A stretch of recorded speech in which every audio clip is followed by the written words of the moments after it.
guys, I'm Jo. I'm from the Where Spirit Meets Science team.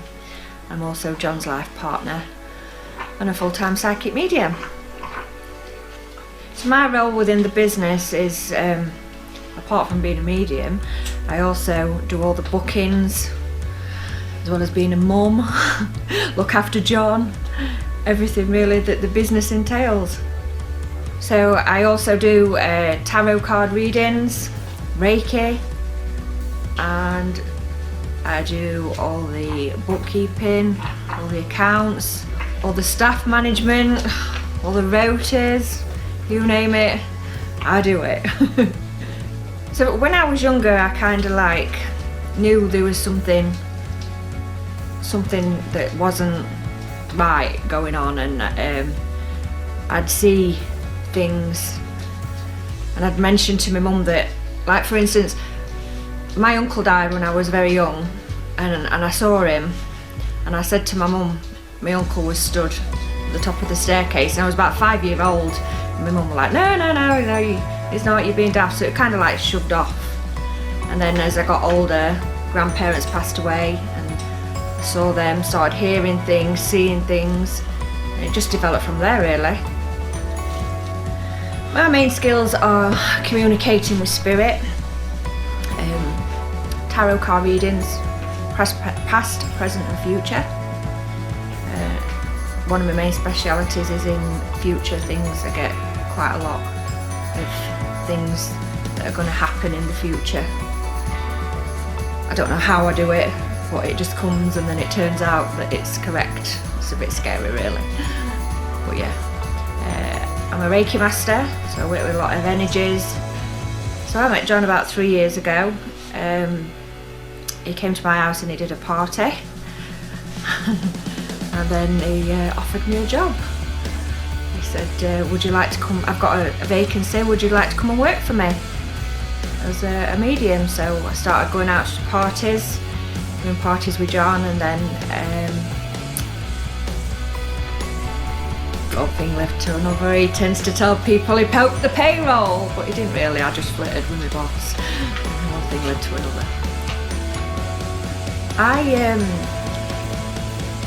I've always worked in pharmacy all my life, and I've worked my way up to become a level 3 pharmacy technician, and I've always had an interest in spirit, and I've always been able to communicate, but never really done it for a living or anything like that. I've been to spiritual churches, and I sat in a development circle and then went along into a closed circle to do platform work, but platform work just wasn't what I wanted to do. Now my life's quite different because I've got John in my life, and in being an experienced medium, I get to see like a whole new aspect of life. It's totally different. It can be very rewarding, but also it can be very upsetting, because I mean the amount of people that you see and the heartbreak that people have to go through day in, day out. But then again, it can be very challenging with the ghost hunts and the seances. It's all exciting. So I love my life at the moment. I love living with John. It is an amazing man. It is my world, is my rock, is my everything.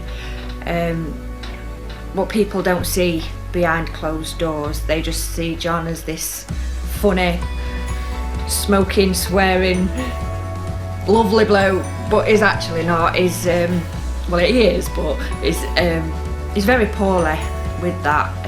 People don't see what we have to go through every day. John blacks out, smashes his head open on things. He's got MS, and he has really bad days, some days, and it stops us doing a lot of things. But we get by, we cope, we look after each other.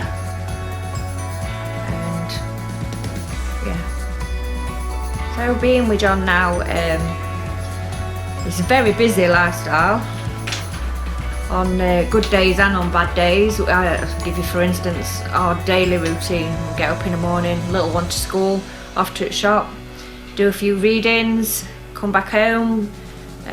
Certain nights of the week John goes out doing parties. and I've still got chores at home to do. So it's like a bit hectic, to be honest, my lifestyle. And then looking after John as well when he's poorly, that can be a hectic lifestyle. We do stage shows, ghost hunts all over, seances. We do a lot of charity work to help people. Lots of things really. My most scariest experience I've ever had has got to be at one of my most favourite places, to be honest. It's the Old Nick Theatre in Gainsborough.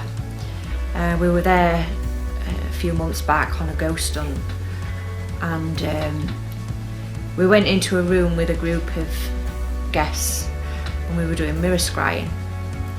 And then I decided to have a go at mirror scrying, and something not nice came through on the mirror. It didn't look nice at all.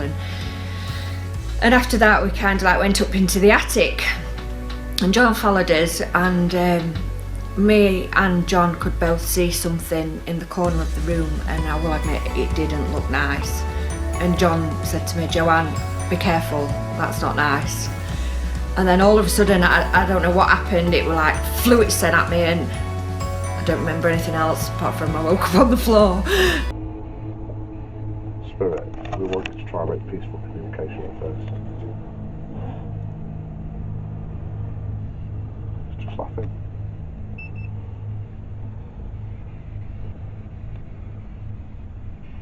It's just laughing. Mum, you alright? Yeah. Were you swaying a bit? Alright.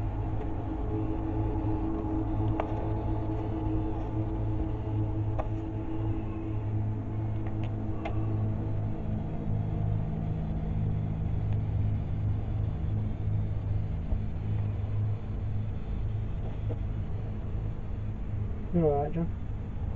Yeah. Anna, can you just come this way a bit? Sorry, I can't see you. Where are you? It's this side. I'm sorry. I can't move back in or sit table. It's alright, I just trying to get them both.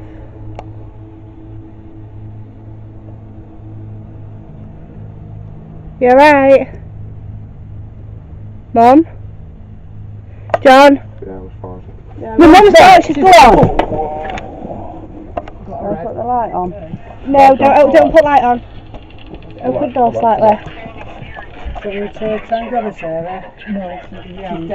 We've got a lamp, Give her a a minute. light, a torch. No lights, no lights. Okay.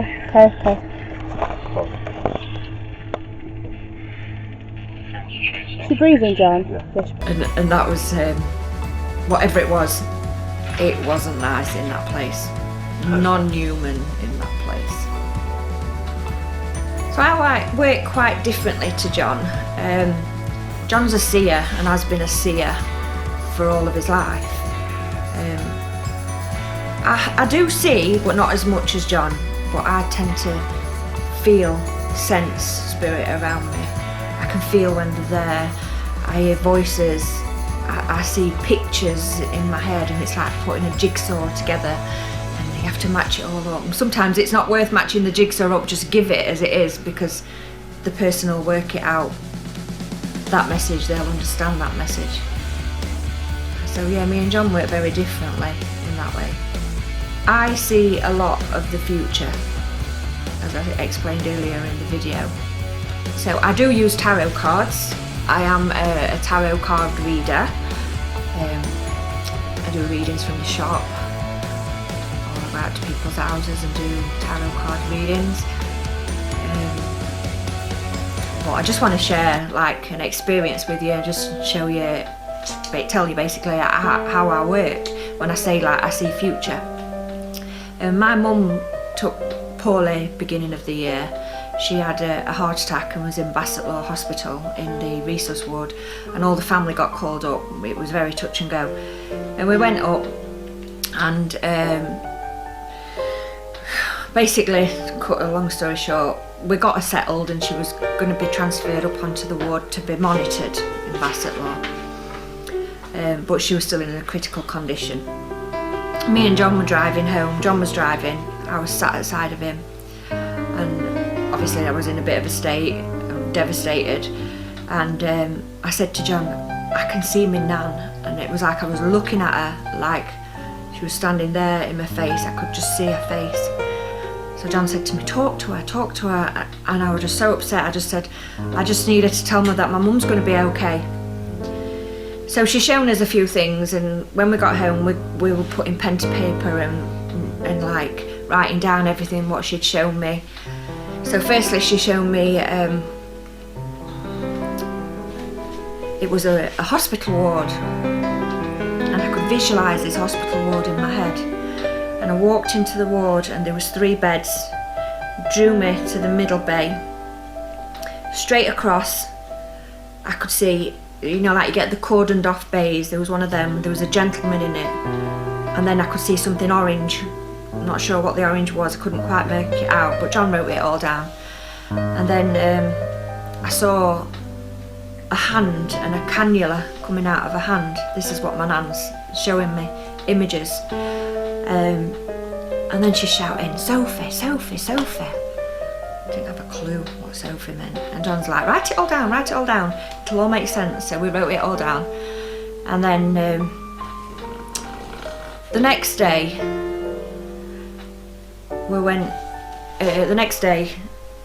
my dad phoned in the morning and he said, John, you need to take me to Sheffield Hospital. He said, your mum's been blue lighted in the night, she's really poorly. So we went across to Sheffield Hospital, and I couldn't believe it when I walked into the ward. I'd never been in that ward, it was on, was it CCU she was on, and we walked in. The ward was exactly how I'd seen it the night before. 3 beds, mum was in that bed, straight across, cordoned off bay, gentleman in it, orange curtain. I was like, wow, couldn't believe this. Sat aside of my mum, I was with her for a good hour or so, something like that. And her bed was all wet, and I said, Mum, what have you done? Your bed's all wet. I looked at her hand, the cannula had come out of her hand. And I was like, no way, this can't be happening. Anyway, then I went a bit crazy looking around, asking people, nurses, what's your name, looking for Sophie. Couldn't find Sophie. So I thought, 23 ain't bad, I'll take that. From then I knew that I'd got peace within myself, and I knew that my mum was going to be alright. My nan had told me them things, and I wouldn't even know them things, to think them things, and then to come true, it was like, wow, I know that she's going to be fine. It would have nice to have been put 3 out of 3, but 2 out of 3 weren't bad. Anyway, the next day, my mum rang me. I told her everything before I left. I told her my nan had come to me, her mother. I told her everything that she'd said to me. I told her about the Sophie bit. And the next day she rang me and she said, Joanne, you ain't going to believe this. I said, go on. And she was like, the Sophie, I found her. I said, really? She said, there's a plaque above my bed. And this is in the recovery ward where she was. And it said, your nurse for today is Sophie. I was like, wow, excellent. So at that point, my nan helped me, guided me through them hard hours that we had.